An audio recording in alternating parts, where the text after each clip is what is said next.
let's go back to our top story once again of what we've learned so far about the 17 people who've been killed at Ngobozana village in Lusikisiki in the Eastern Cape. We'll bring in now the Transport MEC, Xolile Nqatha, who is on the line for us now. And you will perhaps tell us what the latest is. MEC, thank you very much indeed for your time. I must apologize, I'm a bit all over the place now trying to get the latest in terms of what we know. Any further details that we have at this particular point, MEC, with regard to what happened at Ngobozana? Thank you, Griselda, to you, and good morning and to your viewers.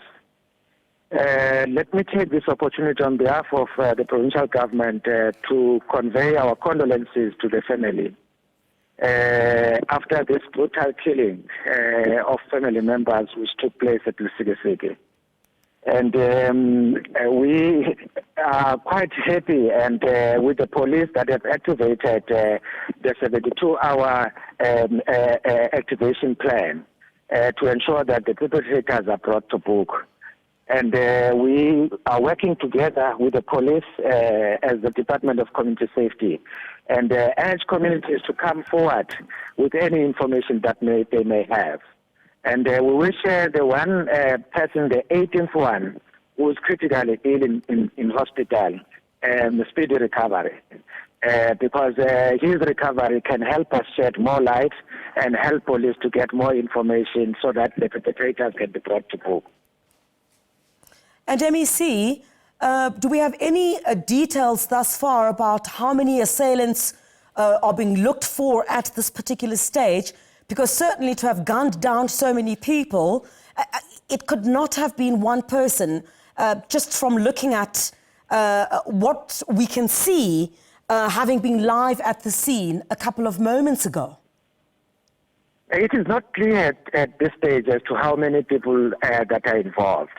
But we know that about a year ago, there was an incident in the same family that affected the daughter and her mother, which were killed.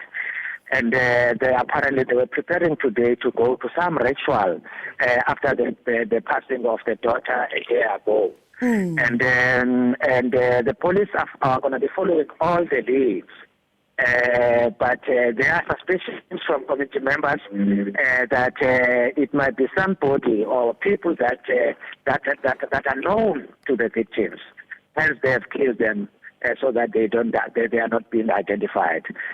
But we leave that to the police to investigate all angles. And certainly at this stage, I guess there's talk from the provincial government on what kind of assistance can be given to these families. I understand that the bodies are also still at the scene, as forensic pathologists, of course, need to do their work first. Yeah, the various sector departments will be visiting the two households so that we do an assessment. And the mayor is already on her way there, and so that we do an assessment and to provide psychosocial support through the Department of Social Development and see what other further support is needed at this stage. Surely the weight, of this incident is going to be difficult for any of the families to bear. Hence, we are going to be providing support to all of them.